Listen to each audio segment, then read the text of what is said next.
నమస్కారం ETV news కు స్వాగతం. ఈనాటి ముఖ్యాంశాలు. కోయంబత్తూరులో 112 అడుగుల ఆదియోగి విగ్రహావిష్కరణ. యోగా మనిషికి పరమశివుడు అందించిన దివ్య ఔషధమన్న ప్రధాని మోదీ. కురవి వీరభద్రేశ్వరుడికి బంగారు మీసాల మొక్కు తీర్చుకున్న కేసీఆర్. సాగునీటి ప్రాజెక్టులపై ప్రతిపక్ష కాంగ్రెస్ వైఖరిని తప్పుపట్టిన సీఎం. మేధో సంపద పరిరక్షణ ఆవశ్యకతను ఆవిష్కరించిన విజయవాడ సదస్సు. చట్టాల్లో మార్పుల అవసరాన్ని వివరించిన న్యాయమూర్తులు. అమెరికాలో జాత్యాహంకార దాడికి బలైన తెలుగు ఇంజనీర్. మరో యువకుడికి గాయాలు. తీవ్ర విషాదంలో కుటుంబ సభ్యులు, బంధువులు. యువకులపై దాడిని ఖండించిన ట్రంప్ సర్కార్. బాధిత కుటుంబాలను కేంద్రం బాసట. కాపాడే ప్రయత్నం చేసిన అమెరికా యువకుడిపై ప్రశంస. శివనామస్మరణతో మార్మోగిన శైవ క్షేత్రాలు. ప్రముఖ ఆలయాలకు పోటెత్తిన భక్తులు. ఉపవాస దీక్షలతో ప్రత్యేక పూజలు, అభిషేకాలు. పుణె టెస్టులో చేతులెత్తేసిన భారత్. 105 పరుగులకే ఆలౌట్. 6 వికెట్లు తీసిన ఆసీస్ స్పిన్నర్ ఒకీఫే. 298 పరుగుల ఆధిక్యంలో కంగారూలు.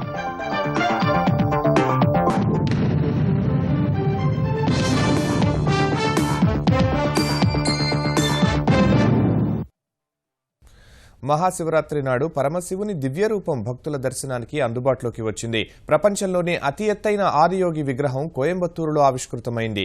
ఈసా ఫౌండేషన్ ఏర్పాటు చేసిన 112 అడుగుల ప్రతిమను ఆవిష్కరించిన ప్రధాని మోదీ మహాయోగ యజ్ఞానికి శ్రీకారం చుట్టారు. ఆదియోగి పరమశివుడు అందించిన యోగా మానవాళికి దివ్య ఔషధంగా లభించిందని వివరించారు. యోగా ఆరోగ్యానికి పాస్పోర్ట్ వంటిదన్న ఆయన పురాతనమైన గొప్ప ఆలోచనను నిరాకరిస్తే ప్రమాదకరమని స్పష్టం చేశారు. యోగా శాస్త్రాల ప్రకారం శివుడు భగవంతుడు మాత్రమే కాదు, ఆదియోగి, యోగా సృష్టికర్త. 15,000 ఏళ్ల క్రితం విశ్వమానవాళికి యోగా విద్యను అందించిన ఈశ్వరునికి ఘన నివాళి అర్పించాలని భావించిన ఈసా ఫౌండేషన్ ఆ దిశగా చారిత్రక అడుగు వేసింది. తమిళనాడు కోయంబత్తూరు సమీపంలోని యోగా కేంద్రంలో ఏకంగా 112 అడుగుల ఆదియోగి ప్రతిమను నెలకొల్పింది. ఈ విగ్రహం ముక్తికి ప్రతీకని తెలిపిన ఈసా ఫౌండేషన్ యోగా శాస్త్రం ద్వారా ముక్తిని పొందేందుకున్న 112 మార్గాల్ని 112 అడుగుల శివుని విగ్రహం ప్రతిబింబిస్తుందని వివరించింది. భూగర్భంపైనే అత్యంత పెద్దదైన శివుని విగ్రహంగా చెబుతున్న ఆ అద్భుత కళాఖండాన్ని ఈసా ఫౌండేషన్ వ్యవస్థాపకులు సద్గురు జగ్గి వాసుదేవ్ సహా వేలాది మంది భక్తుల సమక్షంలో ప్రధాని నరేంద్ర మోదీ ఆవిష్కరించారు. అనంతరం మాట్లాడిన ప్రధాని యోగా విశిష్టతను గుర్తు చేశారు. ఆ పురాతన శాస్త్రాన్ని పరిరక్షించుకోవలసిన అవసరాన్ని ప్రముఖంగా ప్రస్తావించారు. Yoga has come a long way. It is ancient yet modern. It is constant yet evolving. Yoga is the catalytic agent ushering the transformation from Jiva to Shiva. By practicing yoga, a spirit of oneness is created. Oneness of the mind, body, and the intellect.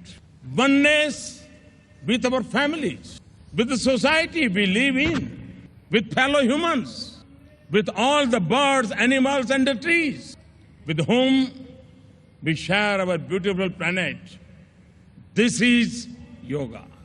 Yoga is the journey from me to we. రోగాలు, భోగాల నుంచి యోగా విముక్తి కలిగిస్తుందన్న మోదీ ఈ విషయాన్ని యావత్ ప్రపంచం ముక్తకంఠంతో స్వాగతించిందని గుర్తు చేశారు.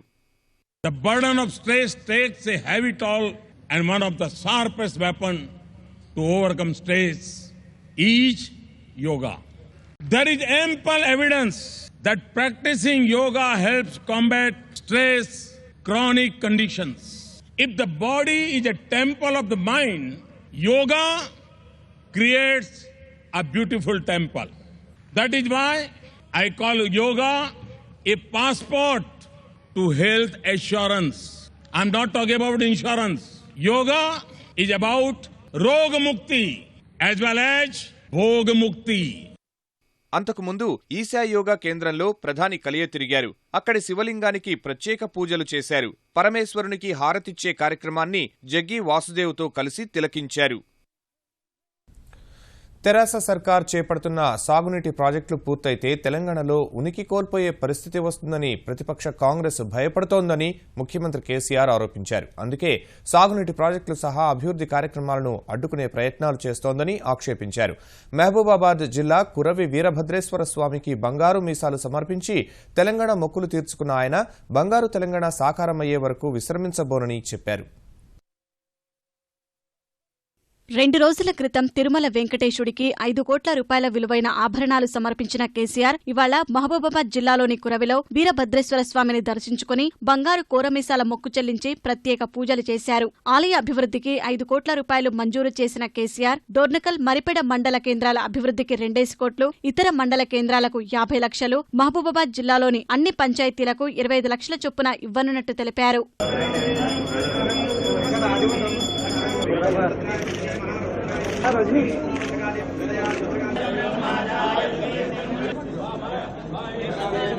అనంతరం స్థానిక ఎమ్మెల్యే రెడ్డినాయక్ నివాసంలో మాట్లాడిన కేసీఆర్ కాళేశ్వరం ప్రాజెక్టును మిడ్ మానేరుతో అనుసంధానిస్తే పూర్వపు వరంగల్ జిల్లా ప్రాంతమంతా సస్యశ్యామలమవుతుందన్నారు. వరంగల్ టెక్స్టైల్స్ పార్క్ పనులు త్వరలోనే ప్రారంభిస్తామన్నారు.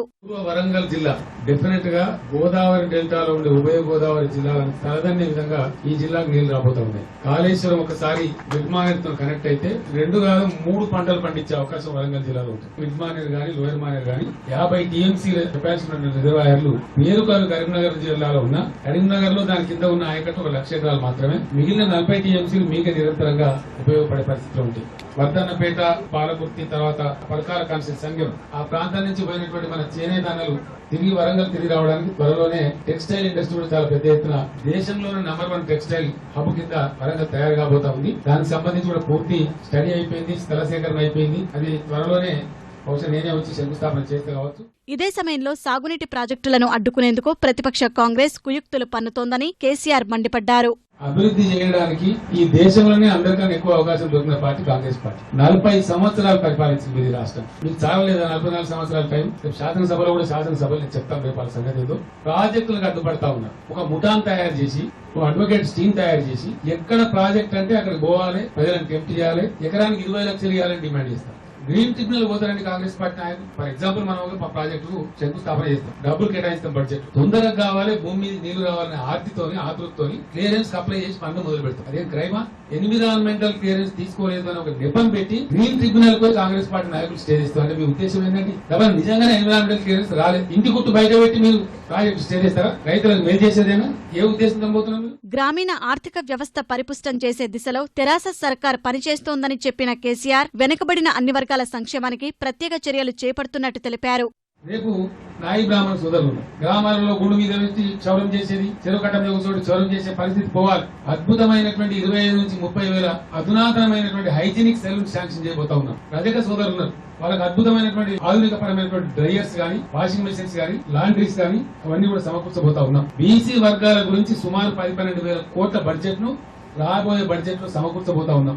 ఇలా ఎంబీసీ కార్పొరేషన్ పెడతా ఉన్నాం. ఎన్నటి చరిత్ర లేదు. ఎవరైతే సంచార బీసీ జాతులు ఉన్నారో వాళ్ళకి సెపరేట్ కార్పొరేషన్ పెట్టి సెల్ఫ్ ఎంప్లాయ్మెంట్ ఎకనామిక్ స్కీమ్స్ ఇచ్చి 1000 కోట్ల బడ్జెట్ కూడా వాళ్ళకి మంజూరు చేయబోతా ఉన్నాం. తెలంగాణలోని యాదవులకు 4,000 కోట్ల రూపాయలతో 88,000 గొర్రెలు పంపిణీ చేస్తున్నామని, మత్స్యకారుల కోసం 20 లక్షల చేపపిల్లలను చెరువుల్లో వదిలామని కేసీఆర్ వివరించారు. దేశానికే ప్రత్యేకమైన మేధో సంపత్తిని సంరక్షించుకోవాల్సిన అవసరం ఉందని ముఖ్యమంత్రి చంద్రబాబు అభిప్రాయం వ్యక్తం చేశారు. చిన్న చిన్న లోటుపాట్లను సవరించుకుంటే భవిష్యత్ అంతా భారతదేశానిదేనని మేధో సంపత్తి, వాణిజ్య భవిష్యత్ చట్టాలు అనే అంశంపై విజయవాడలో జరుగుతున్న సదస్సులో పేర్కొన్నారు. మారుతున్న కాలానికి అనుగుణంగా చట్టాల్లోనూ మార్పులు రావాల్సిన అవసరం ఉందని సదస్సుకు హాజరైన సుప్రీంకోర్టు, హైకోర్టు న్యాయమూర్తులు అభిప్రాయం వ్యక్తం చేశారు. మేధో సంపత్తి హక్కులు, సైబర్ చట్టాలను అవగాహన చేసుకోవడం సహా న్యాయ వ్యవస్థలో సంస్కరణలను అమలు చేయాల్సిన అవసరం ఉందని స్పష్టం చేశారు. మేధో సంపత్తి, వాణిజ్య భవిష్యత్ చట్టాలు అనే అంశంపై విజయవాడలో 2 రోజుల అంతర్జాతీయ సదస్సు ఘనంగా ప్రారంభమైంది. ఈ సదస్సుకు ముఖ్యమంత్రి చంద్రబాబు ముఖ్య అతిథిగా హాజరు కాగా సుప్రీంకోర్టు న్యాయమూర్తులు justice Madan B Lokur, justice NV Ramana, Delhi high court ప్రధాన న్యాయమూర్తి జస్టిస్ రోహిణి, హైకోర్టు తాత్కాలిక ప్రధాన న్యాయమూర్తి జస్టిస్ రమేష్ రంగనాథన్, జస్టిస్ రామసుబ్రహ్మణ్యం సహా వివిధ రాష్ట్రాల హైకోర్టుల న్యాయమూర్తులు హాజరయ్యారు. మేధో సంపత్తి హక్కులు, చట్టాలకు సంబంధించిన అంశాలపై ప్రసంగించిన న్యాయమూర్తులు ఆర్థిక అనేకాంశాలతో ముడిపడిన మేధో సంపత్తికి ప్రత్యేక చట్టాలను రూపొందించాల్సిందేనని అభిప్రాయం వ్యక్తం చేశారు. మారుతున్న సామాజిక ఆర్థిక పరిస్థితులకు అనుగుణంగా చట్టాల్లోనూ మార్పులు రావాల్సిన అవసరముందని చెప్పిన జస్టిస్ రోహిణి వీటి పరిష్కారానికి మరిన్ని వాణిజ్య కోర్టులు ఏర్పాటు కావాలని తెలిపారు. Digital revolution sweeping across the globe. As a result, the world has become very much competitive. Globalization and technological development leading to a very busy lifestyle and work culture has also affected the conventional social norms and practices. This has created a great need for modern legislations to govern the fast-moving society. ప్రస్తుత సమాజంలో స్థిరాస్తుల కంటే ఆలోచనలు, కొత్త ఆవిష్కరణలు అనే మరో సంపద పెరుగుతోందని సుప్రీంకోర్టు న్యాయమూర్తి జస్టిస్ రమణ వ్యాఖ్యానించారు. వీటిలో తలెత్తే వివాదాలను పరిష్కరించేందుకు సిఆర్పిసి, ఐపీసీలతో పాటు మేధో సంపత్తి హక్కులు, ఇన్ఫర్మేషన్ టెక్నాలజీ, ఆర్బిట్రేషన్, మధ్యవర్తిత్వంపై కూడా న్యాయాధికారులు అవగాహన పెంచుకోవాలని సూచించారు.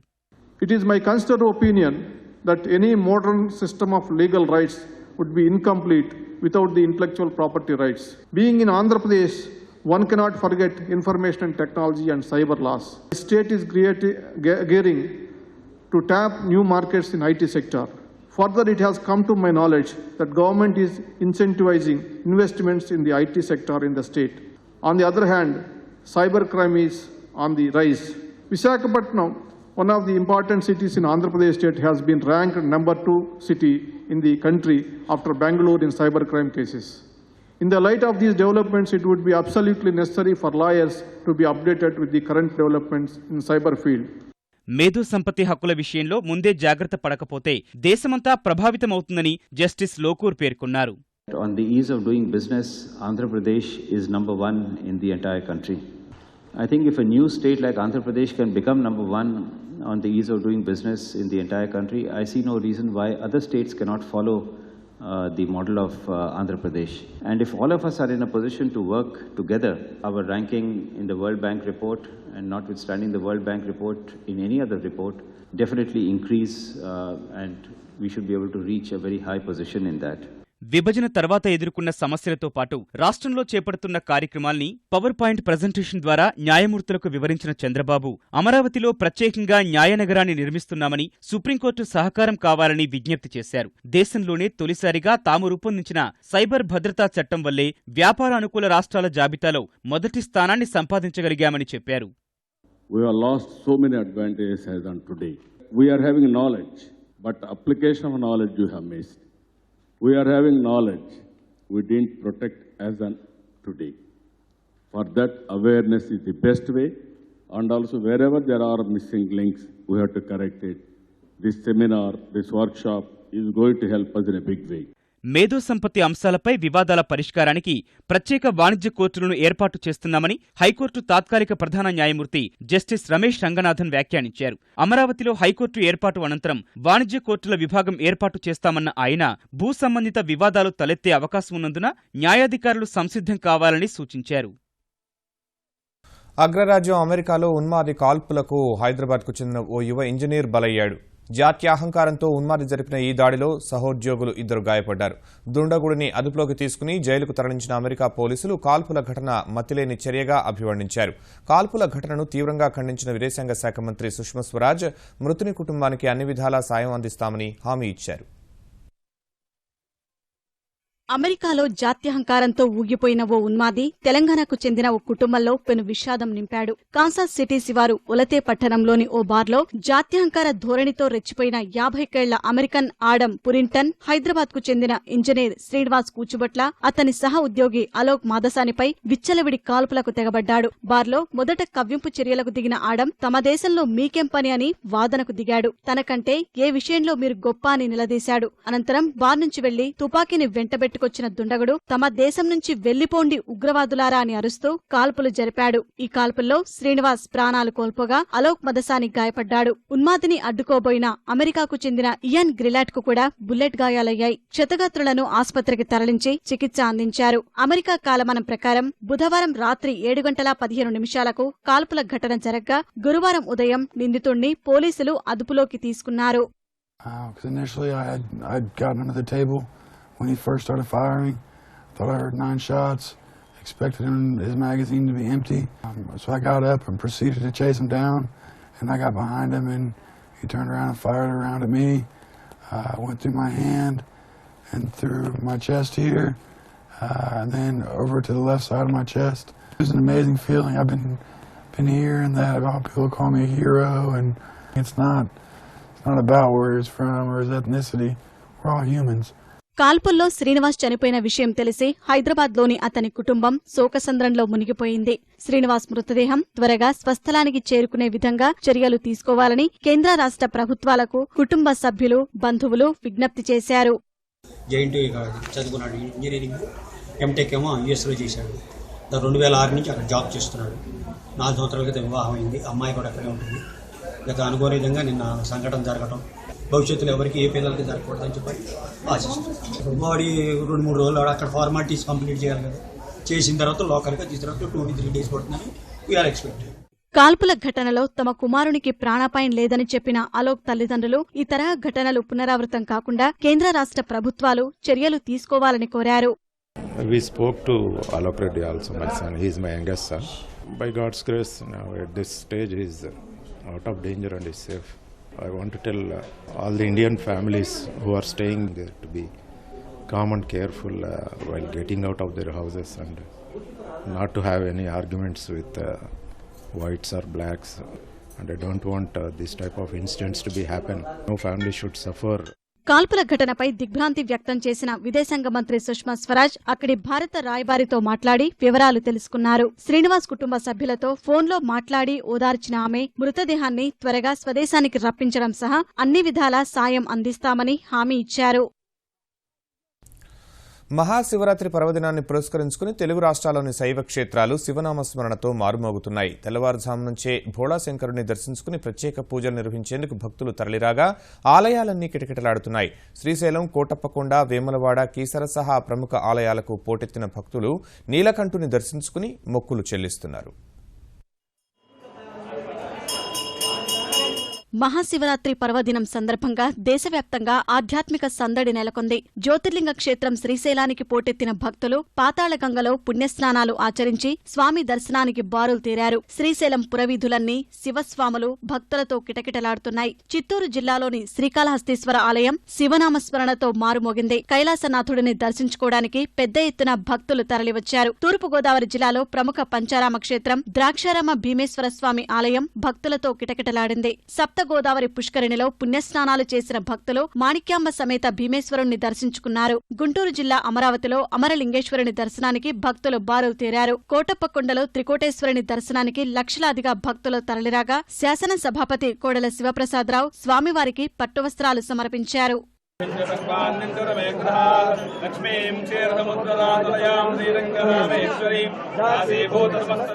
కడప జిల్లాలో ప్రముఖ శైవక్షేత్రం పెండ్లిమర్రి మండలం పొలతల మల్లికార్జున స్వామి ఆలయానికి కర్ణాటక, తమిళనాడు నుంచి కూడా భక్తులు తరలివచ్చి మొక్కులు తీర్చుకున్నారు.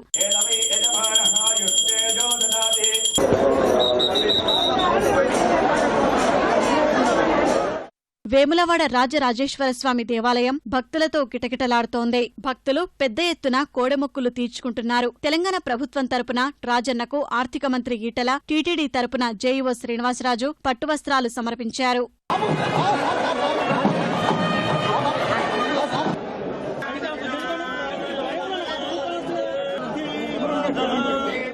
నల్గొండలోని ఛాయా పచ్చల సోమేశ్వరాలయాలు, వాడపల్లి మీనాక్షి సమేత అగస్తేశ్వర స్వామివారికి పంచామృతాలతో అభిషేకాలు చేశారు. మేడ్చల్ జిల్లా కీసరగుట్ట రామలింగేశ్వర స్వామిని రవాణా శాఖ మంత్రి Mahender Reddy, GHMC mayor Bonthu Rammohan, MP Mallareddy దర్శించుకున్నారు. అష్టాదశ శక్తిపీఠం జోగులాంబ, బాలబ్రహ్మేశ్వర స్వామి ఆలయాల్లో శివరాత్రి సందడి నెలకొంది. వరంగల్ వేయి స్తంభాల ఆలయం, సిద్ధేశ్వర ఆలయాలు భక్తుల శివనామస్మరణతో మారుమోగుతున్నాయి. తమిళనాడు మాజీ ముఖ్యమంత్రి దివంగత జయలలిత 69వ జయంతి వేళ ఆ రాష్ట్ర ప్రజలు ఆమెకు ఘన నివాళులర్పించారు. చెన్నై ఒమండూర్ ఎస్టేట్లో జరిగిన కార్యక్రమంలో తమిళనాడు ముఖ్యమంత్రి ఎడపాడి పళనిస్వామి జయలలిత 69వ జయంతిని పురస్కరించుకుని 69 లక్షల మొక్కలు నాటే కార్యక్రమాన్ని ప్రారంభించారు. అన్నాడీఎంకే ప్రధాన కార్యాలయంలో పార్టీ నాయకులు జయలలిత చిత్రపటానికి పుష్పాంజలి ఘటించారు. జయలలిత జన్మదిన ప్రత్యేక సంచికను విడుదల చేశారు. పార్టీ ప్రధాన కార్యదర్శి శశికళ బెంగళూరు జైలు నుంచి రాసిన లేఖలో జయలలితతో ఉన్న అనుబంధాన్ని గుర్తు చేసుకున్నారు. అటు జయలలిత 69వ జయంతిని పురస్కరించుకుని ఆమె మేనకోడలు దీపా జయకుమార్ కొత్త రాజకీయ వేదికను ప్రకటించారు. అన్నాడీఎంకే వ్యవస్థాపకుడు ఎంజీఆర్, జయలలిత పేర్లు సహా తన పేరు వచ్చేలా ఎంజీఆర్ అమ్మ దీపా పేరవై పేరుతో రాజకీయ వేదికను ఏర్పాటు చేసినట్టు ఆమె చెన్నైలో తెలిపారు. తమిళనాడు ప్రభుత్వాన్ని అదృశ్య శక్తులు నడిపిస్తున్నాయన్న దీప ఆ ముఠాను తరిమికొట్టే వరకు పోరాడతామని స్పష్టం చేశారు. బోర్డర్ గవస్కర్ ట్రోఫీలో భాగంగా పుణేలో జరుగుతున్న తొలి టెస్టులో రెండో రోజున ఆసీస్ పూర్తి ఆధిపత్యాన్ని ప్రదర్శించింది. స్పిన్నర్లకు పూర్తిగా సహకరించిన పిచ్పై భారత్ను 105 పరుగులకే ఆలౌట్ చేసిన ఆసీస్ రెండో ఇన్నింగ్స్లో 4 వికెట్లకు 143 పరుగులు చేసింది. మొత్తం 298 పరుగుల ఆధిక్యంలోకి దూసుకెళ్లింది. భారత బ్యాట్స్మెన్ చేతులెత్తేసిన ఈ మ్యాచ్లో ఇవాళ ఒక్కరోజే 15 వికెట్లు పడ్డాయి. భారత చివరి 7 వికెట్లు 11 పరుగులకే నేలకూలాయి.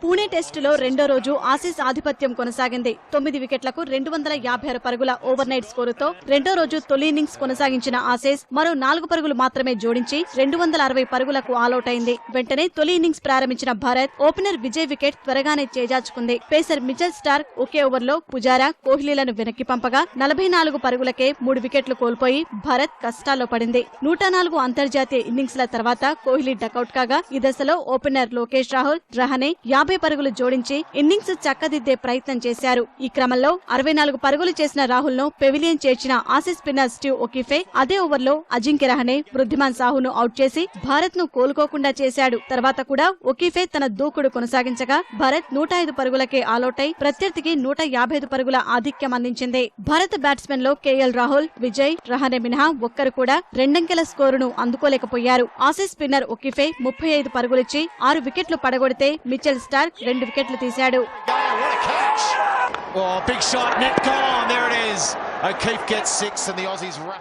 భారీ ఆధిక్యంతో రెండో ఇన్నింగ్స్ ఆరంభించిన ఆస్ట్రేలియాను స్పిన్నర్ రవిచంద్రన్ అశ్విన్ వెంటనే దెబ్బతీశాడు. Opener David Warner, Shaun Marsh, హ్యాండ్స్ కూమ్లను తక్కువ స్కోరుకే పెవిలియన్ చేర్చగా ఆసీస్ 61 పరుగులకే 3 వికెట్లు కోల్పోయింది. ఈ దశలో రెన్షాతో కలిసి 4 వికెట్కు 52 పరుగులు జోడించిన కెప్టెన్ స్టీవ్ స్మిత్ అర్ధశతకం చేశాడు. 30 పరుగులు చేశాక రెన్షాను జయంత్ యాదవ్ వెనక్కి పంపినా స్మిత్, మిచెల్ మార్ష్ మరో వికెట్ పడకుండా జాగ్రత్త పడగా రెండో రోజు ఆట ముగిసే సమయానికి ఆసీస్ రెండో ఇన్నింగ్స్ లో 4 వికెట్లకు 143 పరుగులు చేసింది. ప్రస్తుతం స్మిత్ 59, మార్ష్ 21 పరుగులతో క్రీజులో ఉన్నారు.